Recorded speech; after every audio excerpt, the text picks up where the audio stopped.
You're tuned into Fork Podcast. This week, we're talking to Alexandre Ferrari, co-founder and president of MicroHabitat Montreal. He shares a story of how he developed a business that contributes to the ecological diversity of urban centers and educates consumers about our food quality. All the food that we buy in our supermarkets are selected for the wrong reasons. The traits that are selected upon include the way the fruit looks and also how it's going to be preserved on the shelf. We actually choose fruits and vegetables that taste good, that have certain characteristics that you would never find in a supermarket. Hi, and welcome to Fork Podcast. I'm Sean Chris Lewis, your host, and today I'm with Alexandre Ferrari. He is the co-founder and president of MicroHabitat Montreal. Alex, welcome to Fork Podcast. Thanks for the invitation. It's a pleasure to be here with you in our offices. Yes, we are actually in the headquarters of MicroHabitat Montreal. Beautiful place, and I actually was down here last week, and you took me on a tour of one of your urban gardens, and I got to say, Alex, it really made my day. Yeah, it was so positive, the experience to see what you're doing, and you explained this whole sort of microbiome to me, what was going on over there in your garden. So maybe you can share a little bit about yourself. You know, how did you get into this, and what is MicroHabitat? So the reason why I decided to start this business was I was studying in environmental sciences and actually specializing in food production. And during that time, I actually had friends that were, they started a company called Alvéole. We quickly saw their beehives last time we were visiting a garden. And so I was studying, and my friends started this concept where they would install beehives on people's rooftops. And they wouldn't sell the honey, but they would sell the service. So, and also the materials related to the service. And I just thought it was a great idea, and it was an unexploited market. And I figured that since I was studying urban agriculture, that, you know, trying to bring urban agriculture to the city was something that could be easily done if you're willing to put the time and effort to try to develop those techniques, and that it would be a great complementary service to offer with Alvéole. So I approached them at the time and asked them if they thought the idea was good, and they rejected me right away because they thought the idea was kind of too far away from the bees. Like their business is really focused all around the bees. And since I was bringing the food and vegetable component to the equation, they thought it was becoming a little bit too complex. So, but they said it's a great idea, but we're not the right partners. So that's kind of how it started. How did you say, so you detoured off of that though? They said that they weren't really interested in partnering up with you. You had this vision for this company that was doing urban gardening, vegetables. They say, no, we're not necessarily interested. Then what did you do? So basically they said no, and then there was a but. They said, but we're willing to support you in your efforts. So they actually managed to find a budget, and in order for me to be able to develop the idea on one of the rooftops that they were already using, it was actually on the rooftop of the founder of Alvéole's his mother, on her rooftop in Verdun, and so they gave me the funds to do the project. They gave me the resources because they had like the trucks. And actually, even the day of the installation, they were there. They helped me with like a lift. So we had to the rooftop was on like the 4th floor, so we had to find a way to bring all the soil up.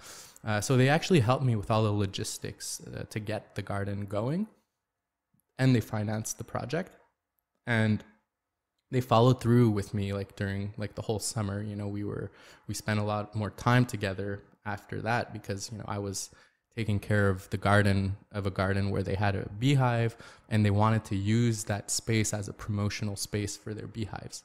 So yeah, so I think that just so people understand, when I came in here and I did a tour with you of the garden, you guys are much more than just growing vegetables for the offices where you're setting the gardens up on rooftops. You're actually about education.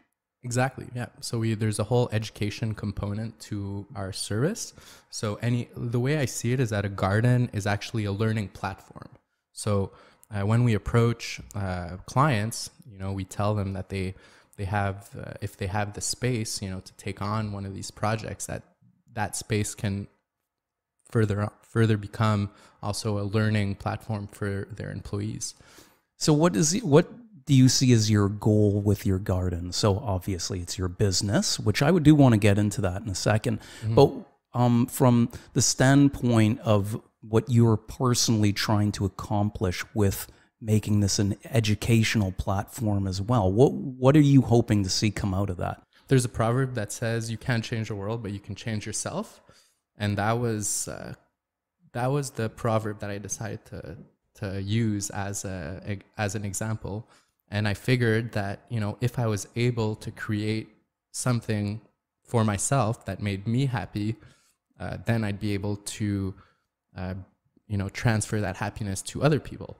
And so that was kind of the reasoning that I had, and that's kind of why I decided to go to try to conform and create a company within this capitalistic system, which we all know that it's because of capitalism that that we exploit resources, and that that we overuse the resources that we have on our planet. Yeah, I felt that was really the main issue was, do you want to change the world within the framework, or do you go out of the framework and try to change the world? And I feel like it's a lot easier to change the world within the framework. Yeah, perhaps outside of the framework is where innovation can happen, where somebody has a vision for something better, but you have to take that idea and come back in to the framework to present the ideas to people, right? Exactly. The visionary has this vision often outside on the periphery, mm-hmm. but they need to bring it back in and learn how to implement it from within the system. So now let's turn you back around to your origins in this business. Yes, absolutely. Because I'm really curious, because you're young, you're 28 years old, correct? 28. I think there's a lot of young people who think that everyone thinks, of Zuckerberg, that entrepreneurship starts at a young age now, and that you're going to be a multimillionaire before the age of 30. But if you actually look at the statistics, it's actually 45 years and up where you see these blockbuster businesses being started, 45 years old and up, the startup entrepreneurs. But I think because in the media right now, we push so much these young, bright, upcomers, and now everyone's not everyone, but many young people are of the mindset that a business worth doing needs to be done now, and I need to be big, and I need to boom right from the start, and I definitely need to be a millionaire and a baller before I'm 30 years old, and we know this is an internal dialogue going on. And what can you share with people? Older people who are in their 50s who are looking to be entrepreneurs sometimes might even feel like it's too late, and then there's nothing worse than a 25-year-old who feels like it's too late. They got the rest of their life ahead of them. So what do you say to young people who are thinking about starting a business or are in a business and feeling discouraged? What can you lend to us? What I would say is when you're thinking, or when you're looking at a business, the way you should be looking at it is as an investment. Investments rarely pay out right away. That those are rare investments that happen, and that's kind of more like winning the lottery, I would say. Mm-hmm. And there's only a very, very small fraction of people that actually win the lottery if you compare it to who actually plays lottery. Mm-hmm. When you're starting a business, you can't tell yourself, that you want to, become rich from in a night, So it's a lot of investments and a lot of sacrifices that you're going to do at the start, and little by little, these sacrifices and these investments that you're putting into the company are going to grow and grow and grow, and as time goes by, your investments are actually compiling on themselves, and you can actually reach a sort of exponential growth if you take the time to wait it out. So So it's really a question of time, I would say. And do you feel like you drew on pre-existing skills before you came into your business? Absolutely. I would say to any business person who wants to start a business, do not start a business in something that you don't know what you're doing. Like you need to be a pro before jumping into the business.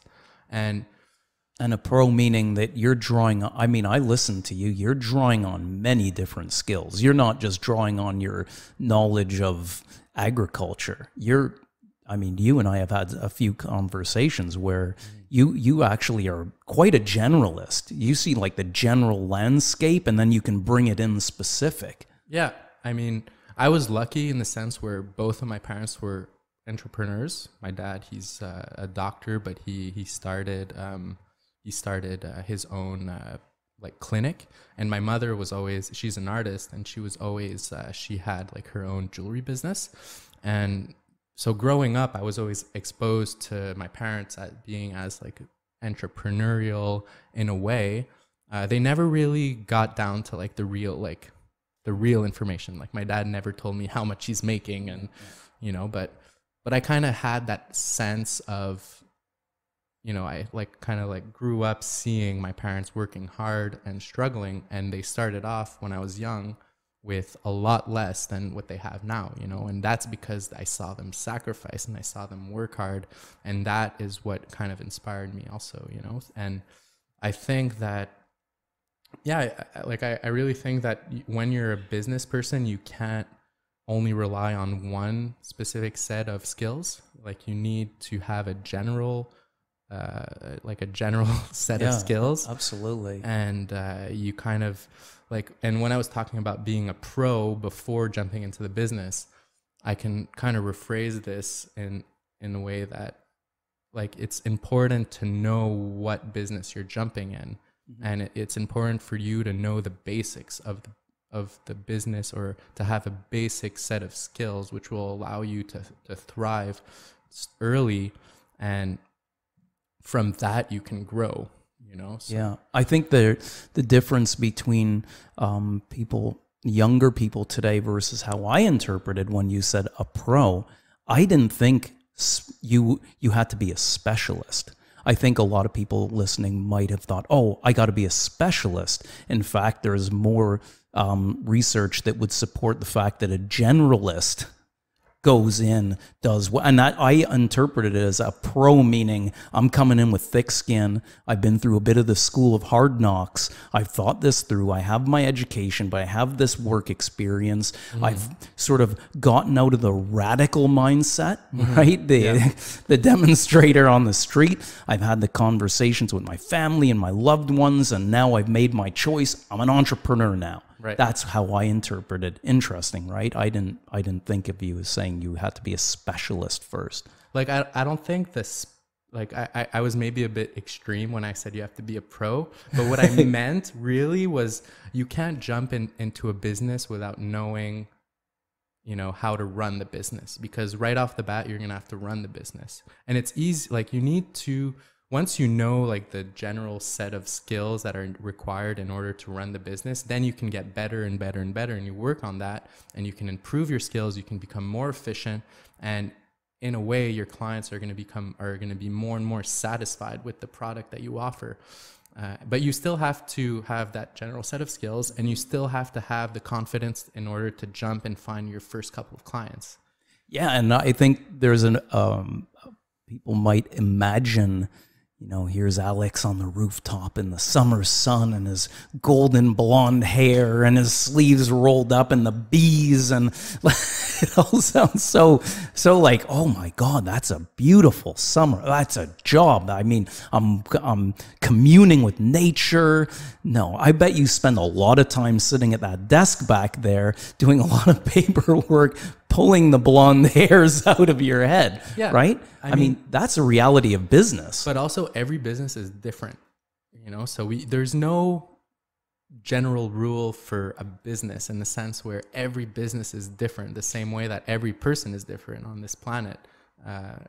So maybe what worked for me, for my business, might not work for you with your business. And depending on the type of business, you know, maybe you won't need, like for us, you know, we right away, you know, we started off by finding clients and creating, you know, something with, you know, with the resources that we had. But, you know, some other businesses, they might spend 10 or, you know, 15 years doing research and development before hitting that market, you know? So that might be a business that's a business model that's completely different than ours. Mm-hmm. Was there ever a point in your life or career where really were most challenged? You hit this place that you had to overcome. You were able to get through it and past it, and you know. Yeah. I'm like early on with the business. The thing was that in the early stages of the business, I wasn't making that much money. I didn't have partners. My partner Alexandre, she joined me about 2 years after I created like the name, and that I already had a couple clients going. But we're really in the like early stage of the business, and I was barely able to make it, you know, in the sense where I wasn't generating that much profit from the business, and I wasn't paying myself a salary. And so on the sidelines, I had to work during the weekends, during like in bars, basically. So I spent 10 years working in the restaurant industry, and when I graduated from university, I had an opportunity to get a job as a bartender during the weekend, and I took it because I knew that with my business, like I needed a sort of like financial support, and yeah, the hardest part was actually to get out of that, was to get out of the cycle of working during the week and then working on the weekends. You know, I was doing for about 2 years, 7 days a week of working in order to be able to run my business. And the reason why I was willing to do that was because I really loved, you know, working in gardens, and I had a vision, and I kept with it. But the hardest part was to really like draw the line at some point and say, all right, I'm risking everything by, you know, leaving aside my other sources of revenue and fully focusing on my business. And yeah, Alex, you just said it though. You said, I loved gardening. I think we always see that in entrepreneurial endeavor, which is choose something you love, because then it can get you through those hard, dark times, because we never know how long we need to bash at something to find the success. As long as it's giving you feeding you some little signs of success. We don't want to be running on a treadmill and not going anywhere. But I think it's the love that gets you through the hardship. It is. And people see that love, and then people want to join into that, and people want to feel that love, you know? So that's kind of what inspired other people, I would say. And also that's what inspired some of our clients to hop on, like to hire us as like a developer for their rooftops. Okay, so in closing now, I just want to ask you, I'm a business owner, and you know, I've got a bare rooftop, and I'm listening, I'm thinking bees and tomatoes, and so what do you bring to me? If I come to you and say, hey, Alex, I like this idea, what do you do that will bring my employees and my business something? What is that? So when we're selling the concept of MicroHabitat, what we're actually selling to our clients is the idea, the concept, the lifestyle that comes with it. We tell our clients that, you know, if they take the budget that we ask from them in order to develop that budget, and they go to the supermarket, they could probably buy 5 times more food than what's actually going to come out of the garden. But the added value that it brings to that business, the opportunities that it brings to the business, the lifestyle that it brings to their employees. It's an extracurricular activity for the employees. They've got this garden to tend to. Do they actually help you with the garden? Yeah, well, we have it really depends on every client. There's some clients that they actually hire us to develop a project, and their employees are not at all implicated. We're the only ones allowed on the rooftop, and all the food goes to food banks. So that's like a purely social formula. Like, and every client has like a specific type of formula. Let's say some of our clients, like McCausland, for example, they've so all the food that's grown there goes to the terrasse Saint-Ambroise. So they use it for their food. They make pizzas and for all the food that they make. And also the food is distributed within the employees. So it gives access to the employees. So you guys grow some substantial amounts of food for some companies. Yeah. I mean, it ranges between, so far, I would say about 150 pounds to about 500 pounds of food per garden. Holy smokes. That's incredible, man. Yeah, it's great. All right. So, well, and the thing is that also the quality of the food that we grow is superior to the varieties that are found in supermarkets, because this is some information that we give during our workshops, is that all the food that we buy in our supermarkets are selected for the wrong reasons. So the traits that are selected upon include the way the fruit looks and also how it's going to be preserved on the shelf. Whereas we actually choose fruits and vegetables that taste good and that are of varieties that will maybe produce a little bit less, but that have certain characteristics that you would never find in a supermarket. Well, listen, Alex, I'm really happy we had this chance to talk. Thank you last week for that amazing tour of one of your gardens. And if anybody out there, any office or buildings that have that spare space and you're looking to green up your downtown city and give bees a happy place, right? Bees and all the pollinators a happy place to live. We've discussed that that's an important part of the environment too, right? Pollination. It is. So our cities are lacking vegetation, and the rooftops and also the side of buildings are ideal places to grow food and to increase our city's biodiversity. So why not do it? Why not? I can't think of one reason. Alex, thank you so much for being on Fork Podcast, and I will put your contact information and your Instagram on the show notes, and thank you so much for being on Fork Podcast. Well, thank you for listening. You've been a great host. Thank you. You have an awesome day, and you guys out there have an awesome day too. Bye, guys. Thank you.